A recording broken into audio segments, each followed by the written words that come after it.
Sorry, you guys. I went on so much. I wanted to teach you guys about how to deal with it if you get slapped by the narcissist, and I went totally off on a bloody tangent.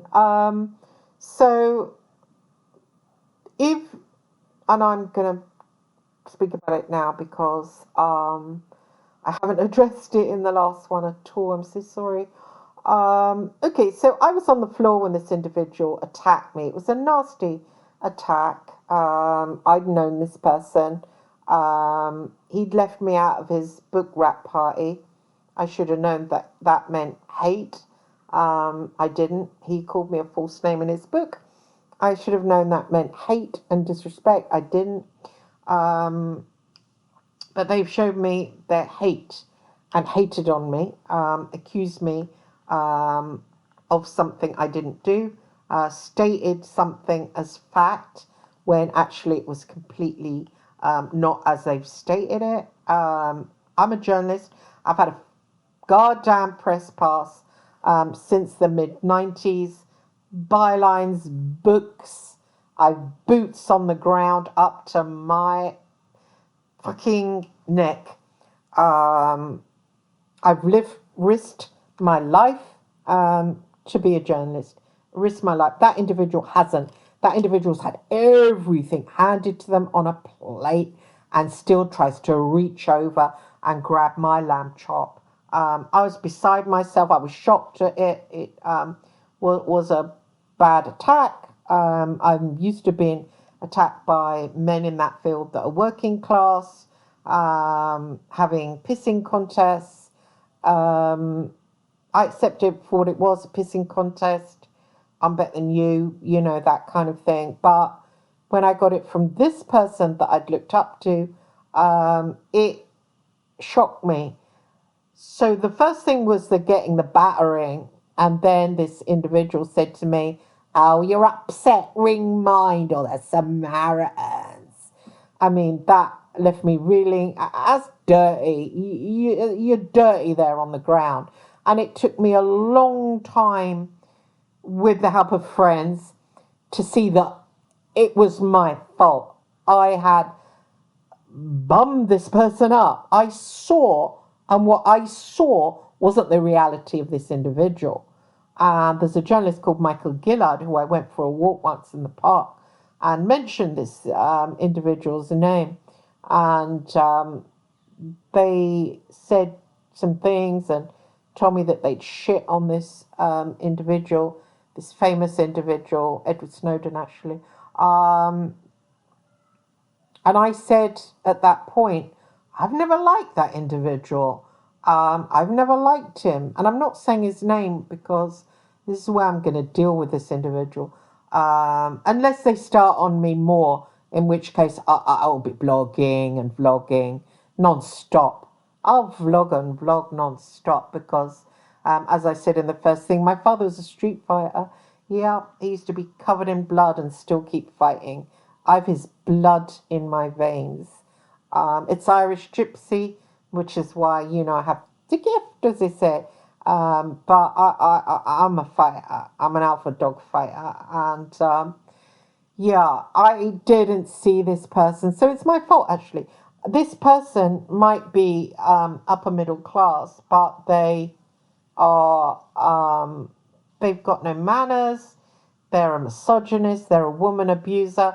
I would say this level of hating on somebody is hating women. So they hate women deep down. They've never given themselves in a marriage to a woman because they hate women. It's not my interest what their sexuality is.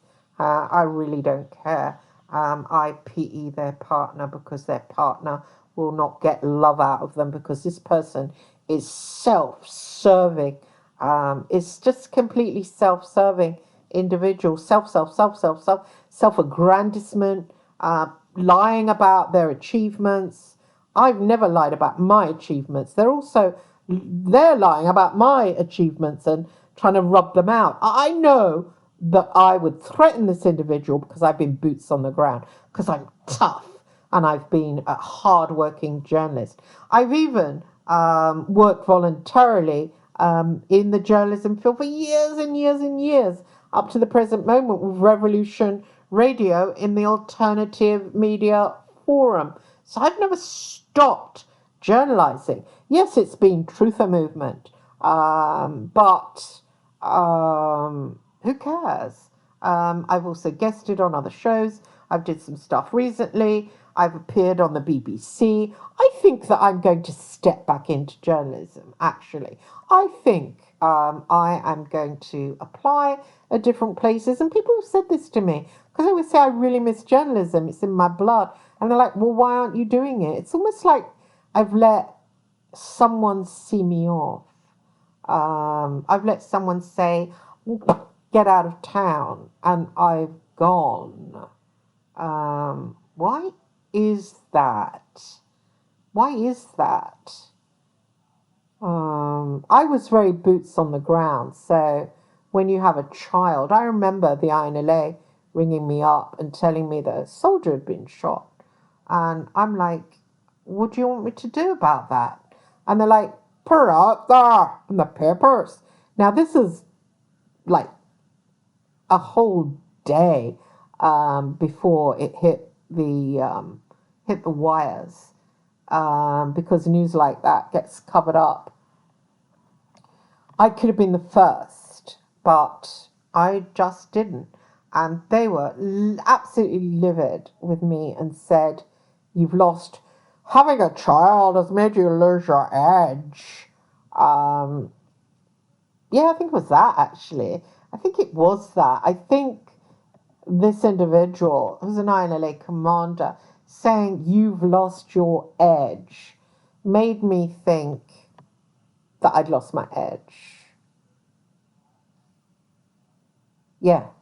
And there was another nasty bullying twat who worked for The Sun, who also roped me into something involving somebody.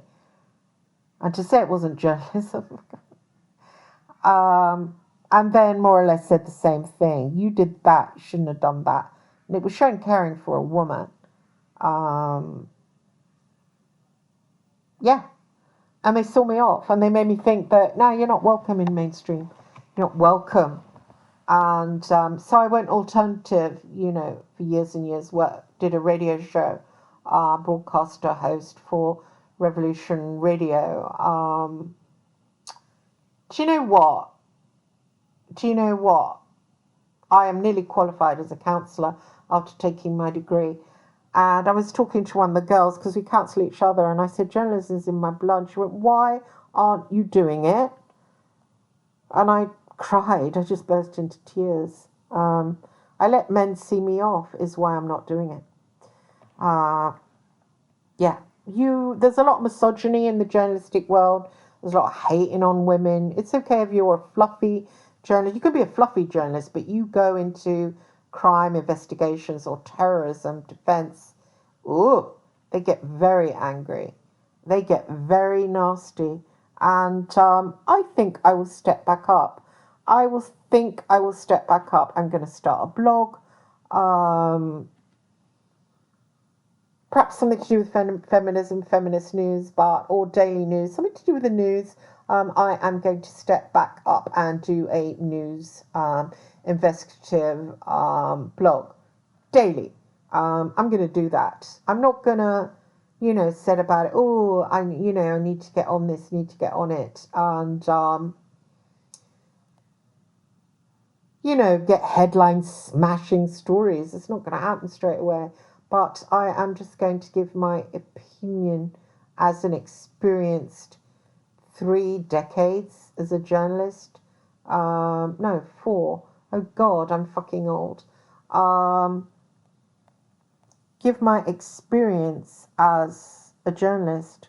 I have gone into schools and taught journalism and lectured, and I'm sure I've got far more to say about it than Brian Cathcart. When was he boots on the ground? I was boots on the ground.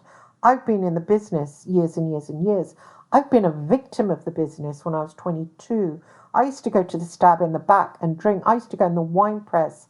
That's Old Fleet Street. Was Brian in Old Fleet Street? Was old Nicky Boy in Old Fleet Street? I think they were. I think they were, actually. I think they were. I think they worked for the paper that destroyed my life.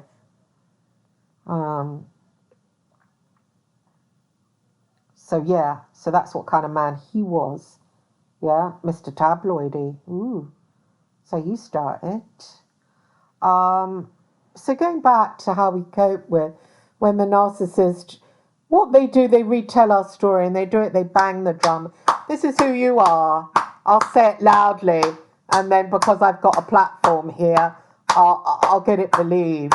I'm your mother, so I'm going to say this about you. Because I'm your mother, I'll get it believed around the neighborhood. They use this tactic on you, little realizing that I immortalized my mother in a book. It didn't go out around the neighborhood. It went out around the world. It was translated into different languages. So yeah, got my own back on Mummy Dearest. I always get given the opportunity, maybe because I'm connected so well to the world of the jinn, to get my revenge. It always happens. I'm always offered it. Always offered it. I have a story to tell about Phil Hall. He destroyed me. He destroyed my life in such a major way. It cost me my marriage to John Fish, the son of Sir Hugh Fish. He really cut my legs beneath me. But now I have a story to tell about him, about what happened between us, and it's in my book, A Journalist's Ambition. Now I've got another story, somebody stepping forward after giving me a contract and hiring me as a journalist. It said it in the contract. And writing in my book that I'm a journalist. This man goes on to blog that I'm a slagga blagga and thinks he can get away with it. No, I've got a story now that you did that. I've got the contract to show in a blog. I've got the book pages that's clear, it's me, to show, and then I can finish it with you calling me a name. And I can show also the email you sent saying, oh, upset you, go to the Samaritans or mine. What do you think people will read, Nikki, darling? What do you think people will think and feel when they read that? What do you think? Do you think they might think that you're a scumbag, that you're an abuser of women, that you're a nasty piece of work? What do you think James Hanning will think of that when he reads it? Oh, I forgot, he already thinks that. What do you think Michael Gillard will think when he reads that? Oh, it will just, he knows. He knows. This is this individual. He thinks he can batter me and get away with it. You can't get away with it. He thinks he can finish me off. And I won't tell the story of your telling the phone hacking story in a way where it was you, and you were Batman. Well, firstly, you weren't Batman. You weren't even bloody Robin. Secondly, what you're saying isn't the truth. That's an office boy of a very highly powerful private investigator known as Goldfinger, who was an MI6 golden boy. You're leaving that out of the story. So, that means it's, oh yeah, a load of fucking lies. A load of fucking lies. And you want me out of the way because you know I'm somebody that knows. Yeah? Well, but James Hanning knows too. He don't like you either. He's not working class. You scared of him? Going to blog about him? Are you? So, Nicky boy, you're a paper tiger there. You're not even a bloody tiger. You're a Jack fucking Russell. Anyway, when these individuals that are personifying evil try and destroy you and lie, they get your narrative, they get who you are, your very identity, and they try and smear shit over it. Right, how do you deal with that? Now, I felt bad for 4 days. I left him phone messages, I shouted, I blogged, I vlogged, but I was stuck in it. I didn't know how to get out of it. I had a therapy session with my therapist, and he immediately said, where can you feel it? I said, it feels around my heart area. My heart feels numb. And he said, okay, so feel into that, feel into that. And he said, is there a part of you connected to that? So I felt, and I said, no. I said, there feels like there was maybe a part a long, long time ago, but it's long gone, and there's no way you're going to get in touch with it. I don't know, unless you've got a special way. And he said, is there a part guarding that part? So I got into my body, and I saw 7-year-old me in a playground holding some skin cream called Melrose and holding some golden keys. And I said, yeah, I see a part. She's me. Age 7 in the playground. I used to have very dry skin because my adoptive family, this is why I don't agree with adoption, they made me wash my face with soap and water. And of course, I have dry skin. Had I been with people related to me, they would have known that. But my skin had like white scurf all over my face as a child. The other kids, of course, mocked it, called me a monster. Eventually, after many years, my rather cruel, abusive adoptive mother took me to the, and I think she was asked to by the school because it started to bleed, take me to the doctors. The doctor said, don't wash her face with soap. So it was harsh, cheap soap as well. You know, a monkey could have worked out not to use it on my skin. It was bleeding, but she still rubbed it in hard. I was also made to swallow soap sometimes. Commonly called, I'll rinse your mouth out with soap.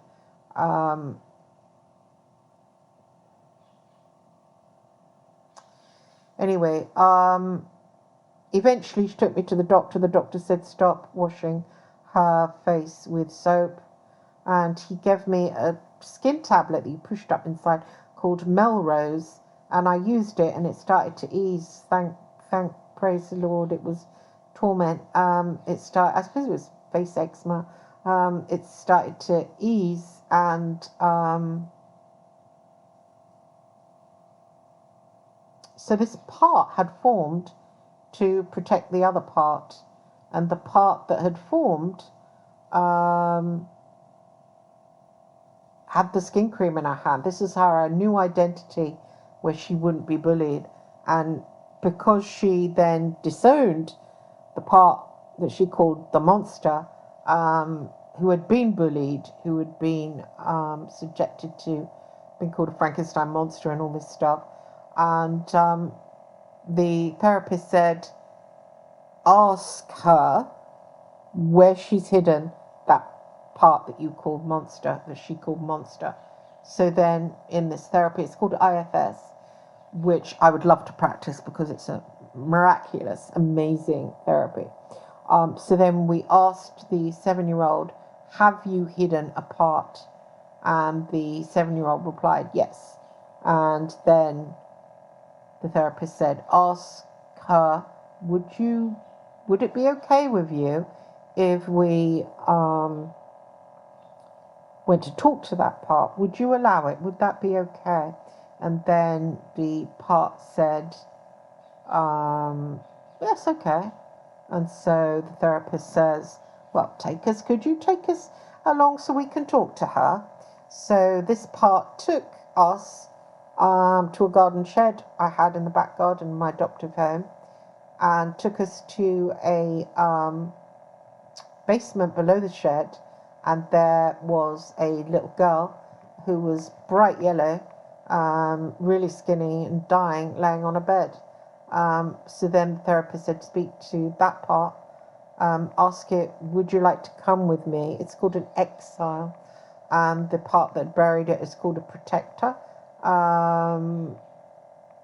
It's very interesting. There's a book called No Bad Parts by Richard Swartz, which writes about it. And he says that we are multi, we are not mono. We have come to be taught and believe that we are mono, that we are one single, but we are not. This is not about compartmentalizing yourself, which someone else said to me after I told them about it and wish I hadn't. Oh, that's just compartmentalizing yourself. No, it isn't, Mizzy Know-It-All. It is something completely different. It is these exiled parts of us, these parts of our soul that have been attacked by other parts of us. It is absolutely fascinating, IFS therapy. It blows every other therapy out of the water apart from primal therapy, which again is about feeling release and trauma, trauma release for trauma. People that have been victims of narcissists, these monsters that walk among us, such as this individual that's attacked me and coldly said, go to the Samaritans if you're struggling with suicidal feelings. I mean, that's not a man. That is not a man. That is a piece of shit. I mean, it's beyond, it is insulting shit. Shit is good, honest stuff. God, I just feel dirty. I even know that individual. I really do. I feel disgusted with myself that I interacted with them. Ian Brady is better. At least he's a honest to goodness serial killer, not someone that I did this in life, I did that. You're a liar. You're a bullshitter. You're bullshitting the world now with this new movie. You're lying to the world, mate. You're lying to the world. I'm going to expose you as well, you twat. Anyway. Oh, and someone else was, a load of people don't like you, mate. Powerful journalists. They can all write about this because they know that you didn't do what you're telling the world that you did. So anyway, this poor exile part, as they call it, buried away in this shed. And we suffer trauma because narcissists attack us. If these individuals didn't exist that like to lord it over the rest of us, we wouldn't shatter. We wouldn't end up like this. It's because of these people that walk among us, these bloody pod people, that the world is in a mess, that we have all these exiles and parts. We're supposed to be whole. We are like shatters of a glass mirror, but we're supposed to be all joined up like a bracelet of little mirror shards, but we lose them when these people attack us. It's satanic. It's Satanism. They're satanic, these people. So anyway, then the therapist said, bring the part out into the sunlight. This is what you do. And I've had some amazing sessions with him. There was another session about a control room, and there was a doctor in the middle of it called Dr. Green, and Dr. Green had control of all these machines, and the therapist got me to get the doctor to go outside in the sun and to turn off the machines before he did. And as he turned them off, lots of little me's come out the back of the machines, and loads of butterflies came out of this control room. It was really fascinating. It's amazing work. And since I've had this work done to me, we brought up the little girl and brought her into the sun, and now I can feel not only the protector with the Melrose face cream, but the other little, the other one that was recovered. I can feel them. I'm drawn to bright red. Now, I only liked bright red when I was about 7. I loved bright red. Red was my favorite color. Hated it since. I like muted tones, green, blues. But I'm drawn now to bright red. I can feel her in my system, making me calmer and stronger. One could thank this absolute delch of a man, because if I hadn't been feeling utterly like shit, if he hadn't pushed me into suicidal feelings, I wouldn't have reached that part. Do you see? I wouldn't have had access to it. Now, I've been looking for that part, knowing that I've got a big chunk of me missing, for literally decades. So one could thank little Nicky boy that he pushed me into feeling suicidal. He coldly said, "Go to the Samaritans then, or mind, you working class nobody." So he pushed me again into that. And with that second punch to my face, he led me to a good man, my therapist, who used that trauma and bruising that I was feeling, to excavate that missing part that my father, who sexually abused me, again, like that, you will perform oral sex on me, you will do that. And I disappeared into that hole. Another similar man comes along that likes to punch and destroy women, punched me again like that. Go and see the Samaritans, you know, but he dates like a blagger, like that. And I go down into that trauma. But this time there's a good man standing by, a therapist, a very holy spiritual man, actually, and a qualified therapist, and excavated that original traumatized energy, because a man similar to my father put me into that same trauma. Narcissists, all of them, they use other people as if other people are shit and they're not full of God. Go and see the Samaritans. I was talking to someone, they're not a chunk of God, they're just shit. Narcissists treat other people like they're just shit inside them rather than divine beings, rather than they've got bits of God in them. Do you see how they operate? And do you see how they kill some of us off? The serial killer is the ultimate narcissist. I studied serial killers for years. Little did I know I was sitting next to a journalist saying, oh, I'll pay you. You can have your 2 burgers and 2 Cokes when you land in America. I was sitting with someone far more able to show me what a destroyer, a life destroyer is, than actual Kenneth Bianchi, who was a victim of someone that life destroyed him, and that's why he was acting it out, one of his traumatized parts. Now, if he'd have had a good therapist, an IFS therapist, internal family systems therapist, he probably wouldn't have become a murderer. Really, I think we should look to these narcissists and blame them for causing the evil in our world, for walking around lying to the public about who entered the news of the world, for being monsters. They're monsters that work among us. Now, I know I've got this monster out there that hates me, and just want to inform him that I'm here. You see me as weak. You see me as I have a whole spiritual smorgasbord, matey, backing me. I have, if you want to dismiss that, I have plenty of journalists I speak to every single day that do not like you. So when you think, oh, she's on her own, she's just a little lowy Steve Whittemore character, don't lie about me, my son. Don't lie about me. So this is how, when these monsters, and let's feel sorry for them. Let's feel sorry for them. You know, I left this guy a message on WhatsApp, and I was talking to my friend yesterday, and she said, you should have come and vented that yourself. She said, why does he need to hear it? And I said, well, it's gone now. And then I saw it. I was looking for something else, and I saw it, and he hadn't listened to it. There's no blue ticks. He'd listened to all the others, but he hadn't listened to this one. And I played it back to myself. And I was really shouting, screaming. I had a lot of power. I heard my own power. And I heard this returned part. I heard her. I call her Jane. I heard Jane. I heard her. And I thought, he's empowered me. He's attacked me, but he's empowered me. And then I deleted, because I thought, who cares what that person thinks? He's lost. He hasn't got God. He's going to die probably in another 4 years. But he's not, because he's not in good health. I saw that in his eyes. He hasn't got God. He doesn't even know who he is. He's lied about his identity. That's why he's threatened by me. I have a strong identity. I'm a damn good journalist.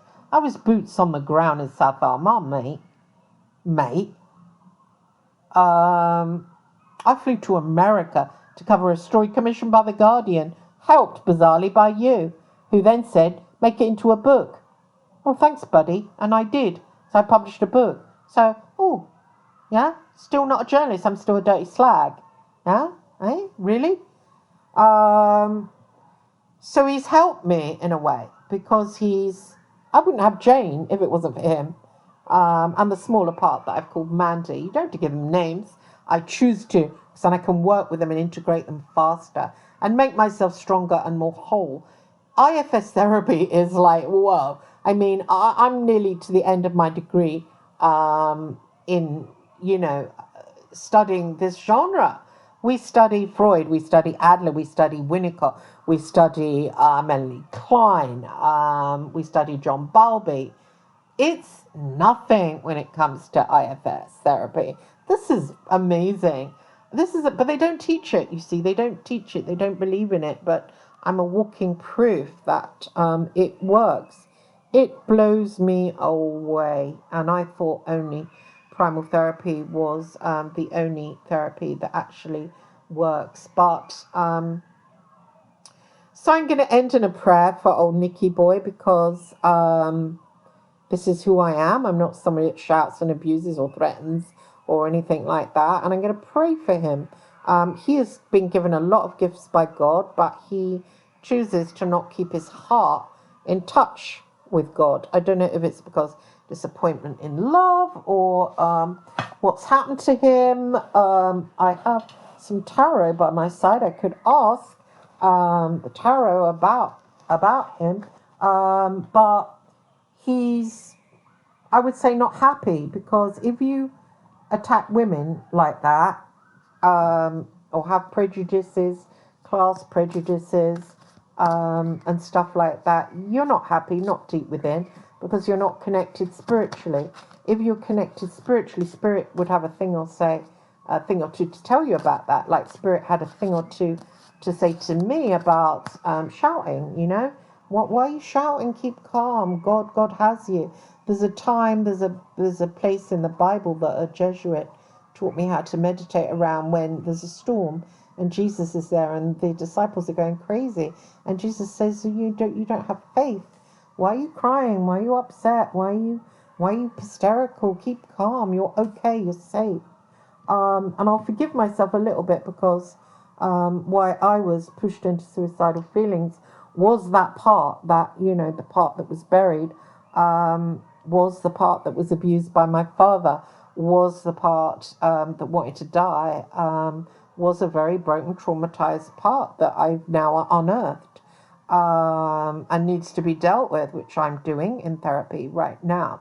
And it is highly beneficial. That is the core. That is my core. You need that in life. I've always felt I've moved through life and I have achieved things, but I always felt that I had my engine missing. I always felt that I was a Ferrari with a mini engine in it, with the engine of a Mini or a Fiat.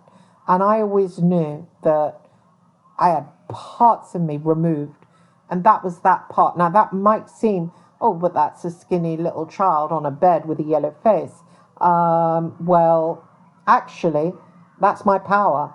That's my power. That's had it done to it. That's why when a similar man to my father and mother, narcissists, and my brother, all of them, a similar man comes along and punches you hard for no reason at all, and is very callous. That message to me as well was very callous. I didn't expect that. Pushed me into that feeling, connected with it, so it opened a door in my heart. It was interesting. It came from my heart, and there was a numbness in my heart. So my heart's been, I've lived a life with my heart numb, and I've lived a life with that core part. It's a core part missing. So now it's been returned and integrated. My strength will increase. I will get stronger and stronger and stronger, and I will use that strength to help others. I will use that strength to tell others how to get to their pain. We don't have to feel bad when these people, these monsters that walk among us, that they call narcissists, we don't have to be their victim. When they bruise us or attack us, we don't need to go into feeling suicidal or depressed. We can use their abuse to access parts of us that we've lost and haven't had, core parts, access through the body, probably through the chakra system, actually. I've just drawn some cards for old Nicky boy. He's got the reversal of the sun, so he is headed not for a good place. I've also drawn the 8 of Spears, and I've also drawn the 9 of Spears. They are all reversed. So, no, the middle one's reversed. So he is in a battle, and he is not going to come to a good ending.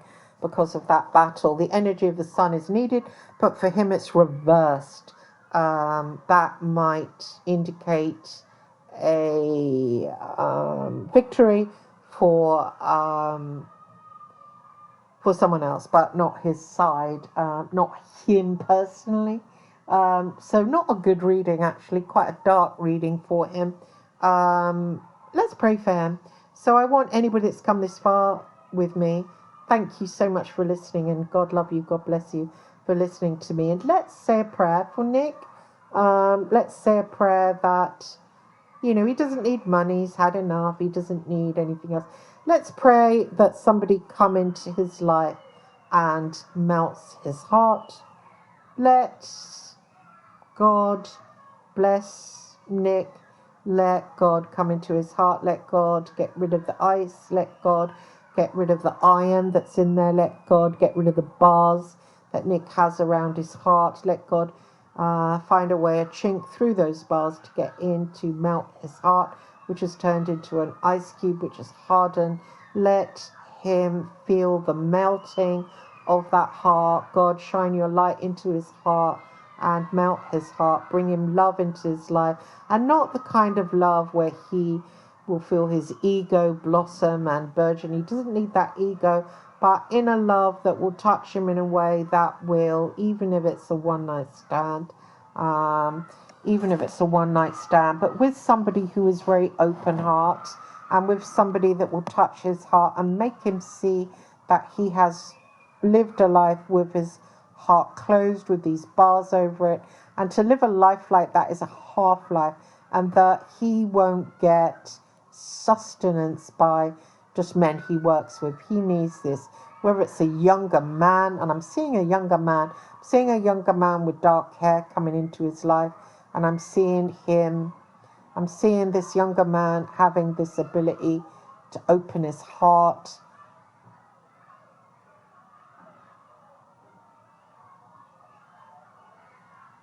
And I'm seeing that happen, and I'm seeing this younger man then walking away and realizing he's being with someone who's not able to give anything to him. So he's moving away, and with that moving away, with that rejecting, then it will open his own trauma.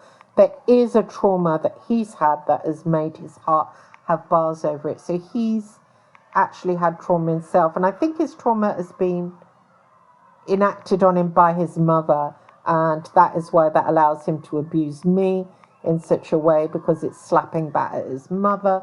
He sees me in the position of his mother. I think his mother had depression, and his mother, so when I mention, oh, I'm depressed, so I'll go and speak to someone else. And I think his mother put on him her fears, put on him her worries, put on him her miseries. But most of the time he was put into boarding school and really dumped out of the family home. She was self-obsessed, so when he hears a woman is in pain, it triggers him like, fuck you should be looking after your child. But the thing is, I brought up my child, and my child's really strong and a really good man, studying journalism, and will be writing about this story because he's witnessed the whole thing. So he'll be writing his own book and doing his own broadcasts and being a really powerful journalist. And I think I'm going to return to the fold and journalise. It will show my son the way, and all the lessons I've learned in journalism, all the people I've met, all the places I've worked for, all the people, fascinating people I've interviewed. I'm going to become a journalist again, and that Jane part of me and the part I call Mandy are going to join together. We're going to go out there in the world and journalise. I'm going to claim my identity, because I was a journalist when I was a little girl, even before Phil Hall got there and decided to steal my story about meeting Ian Brady. So let's pray for Nick. Let's tell Nick that I forgive him, which I do. I forgive you. I'm not your mother. I'm not her, yeah? I nourished my son. Yeah, my son's got his heart. My son can love. You had a number done on you. You haven't known love in your life. You've never let go because your mother betrayed you. I'm not her, Nick. I am not her. I wouldn't betray you if you were my son. I would have given you love. I wouldn't have sent you away. I wouldn't have been self-obsessed. I would have been obsessed with you. Okay? So this person is going to come along, he's going to show you love, but then he's going to leave you. But that will break open your bars. It's that you need to feel before you die. Before you die, you don't need more aggrandizement. Oh, you're king shit journalist. You don't need that. It's not feeding you. You think, oh, I need it more, I need it more. No, you don't need it more. You need this individual to come along and open your heart is what you need. And what you need is for him to then reject you is what you need. God knows what you need. Leave it up to God. I wish this for you. I wish this event. God, please be with Nick. So that's how I'm going to end. And I hope I've helped somebody. I've rambled on. I'm so sorry. I didn't mean to. But I hope people have got something out of it. The book is called No Bad Parts by Richard Schwartz. I am going to slap out a really quick book of my own about it because it is a miracle working therapy. And I'll probably call it something like Parts of Me. No, someone else has done that. Pieces of Me, perhaps, or The Fragment itself, something like that. But we all have this, okay? Oh, it's not just people that have been traumatized. Everyone has it. And it's absolutely fascinating. It's absolutely groundbreaking. I mean, I would love to train as, but alas, I haven't got the money. I think it's a couple of £1,000. And yeah, but I would love to... I'd love to be trained in it. It is, I think it will save the world. Thank you for listening so much. God bless you. God bless you. Thank you.